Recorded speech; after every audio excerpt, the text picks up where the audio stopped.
आज हम आपको ले चलेंगे उस अंधेरे रहस्य की ओर, उस योद्धा की कहानी जो मृत्यु को भी चकमा दे गया, लेकिन श्राप ने उसे बंदी बना लिया। जब वह जन्मा, आकाश गूंजा, घोड़े की हिनहिनाहट ने जंगल भर को थर्राया, माथे पर दिव्य मणि चमक उठी और भविष्य ने फुसफुसाया, यह बालक साधारण नहीं, यह है अश्वत्थामा, एक ऐसा योद्धा जिसने कुरुक्षेत्र के मैदान में अकेले ही सैकड़ों वीरों को चुनौती दी, लेकिन क्रोध की आग में झलकर निहत्थे बच्चों का कत्ल कर दिया। द्रोणाचार्य का पुत्र, रुद्र अवतार, शिव का अंश, अमर लेकिन श्रापित। दोस्तों, आज हम सुनाएंगे इस कहानी को जन्म से लेकर कलयुग तक, हर रहस्य, हर भयानक घटना और हर उस क्षण को जिसने इतिहास बदल दिया। वीडियो अंत तक देखें और खुद सोचें, क्या अश्वत्थामा आज भी कहीं जिंदा है? शायद वह आपके आसपास कहीं है। अश्वत्थामा का जन्म कोई सामान्य जन्म नहीं था। उसके पिता थे द्रोणाचार्य, ब्राह्मण और क्षत्रिय का अद्वितीय संगम। दुनिया को दिखाने के लिए नहीं, बल्कि शक्ति की सच्चाई दिखाने के लिए पैदा हुए। और माता कृपि, जो तपस्या और दिव्यता की प्रतीक थी। गरीबी और संघर्ष उनके घर की हवा में घुला हुआ था। द्रोणाचार्य ने हिमालय के कठिनतम पर्वतों में जाकर शिव की कठोर तपस्या की। 3 दिन और 3 रात सिर्फ अग्नि, पाप और तपस्या के बीच। तब शिव प्रसन्न हुए और बोले, तुम्हें पुत्र मिलेगा, रुद्र की शक्ति से परिपूर्ण, जिसे कोई क्षति नहीं पहुंचा सकेगा। और जन्म के समय बच्चा रोया नहीं, बल्कि घोड़े जैसी हिनहिनाहट ने आकाश को हिला दिया। आकाशवाणी गूंजी, अलभत गौतमी पुत्र अश्वत्थामान में उच्च, माथे पर चमकती दिव्य मणि, जो उसे भूख, थकान, बीमारी और बुढ़ापे से हमेशा बचाएगी। द्रोण बोले, ये मेरा रुद्रांश पुत्र है और यह ब्राह्मण कुल का अमर गौरव बनेगा। लेकिन गरीबी अभी भी उनके साथ थी। मां ने चावल के पानी से उसे दूध दिया, एक छोटा सा बच्चा, पर अंदर छुपा था महासत्ता का आगाज। यही वह क्षण था जब इतिहास की सबसे भयानक शक्तियों में से एक धरती पर आ चुकी थी। लेकिन जैसे जैसे वह बड़ा हुआ, वैसे वैसे उसके भीतर की आग क्रोध में बदलने लगी, और वह क्रोध एक दिन पूरी दुनिया को जला देगा। अश्वत्थामा का बचपन तेजस्वी था और अलग, उसकी आंखों में आग थी, उसके भीतर भविष्य का युद्ध। एक दिन उसने देखा, हस्तिनापुर के राजकुमार दूध पी रहे हैं। मां ने उसे चावल का पानी दिया और बच्चा रो पड़ा। द्रोण ने सोचा, मेरा बेटा राजकुमारों के साथ रहेगा और उसकी गरीबी नहीं, उसकी शक्ति बढ़ेगी।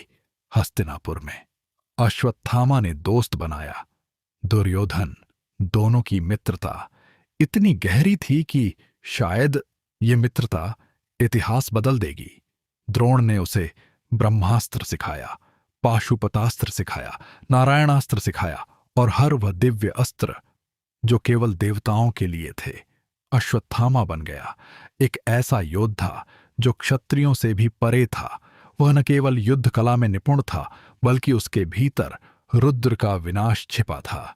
लेकिन जैसे जैसे उसकी शक्ति बढ़ी, वैसे वैसे उसका अहंकार भी, और वह अहंकार एक दिन उसकी सबसे बड़ी कमजोरी बन जाएगा। दुर्योधन और अश्वत्थामा दोनों की आत्माएं एक थीं।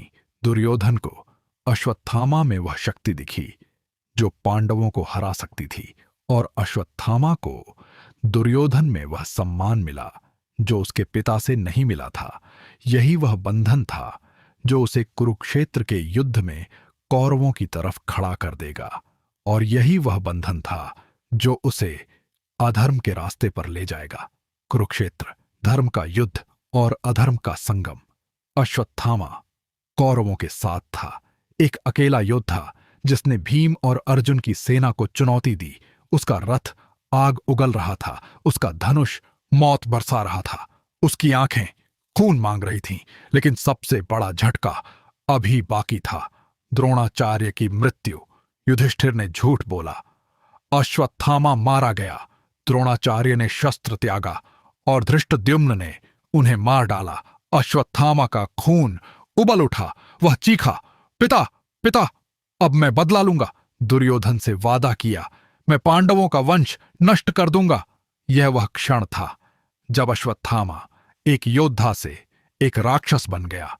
कौरव हार गए, 3 ही योद्धा बचे, अश्वत्थामा, कृपाचार्य और कृतवर्मा। रात अंधेरी थी, बहुत अंधेरी।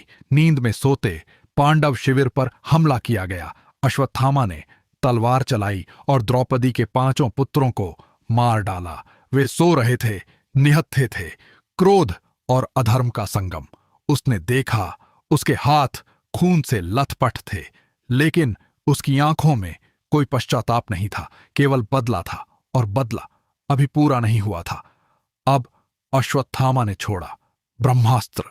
लक्ष्य था परीक्षित का गर्भ।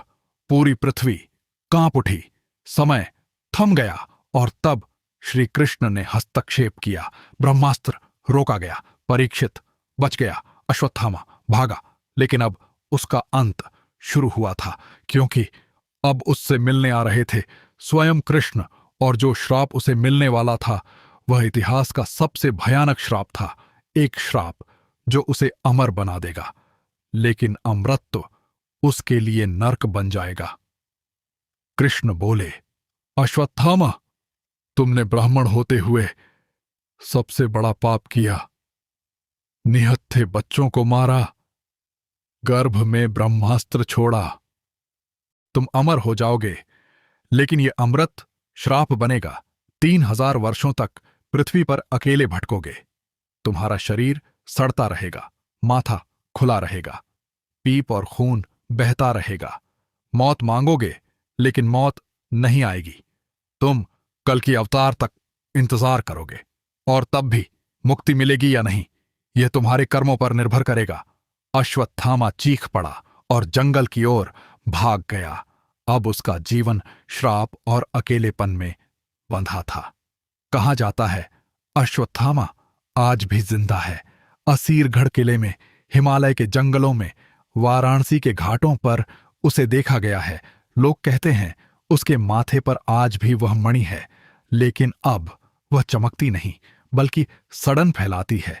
वह कल की अवतार का इंतजार कर रहा है, हजारों सालों से अकेला, बिना मित्र के, बिना परिवार के, बिना मुक्ति के।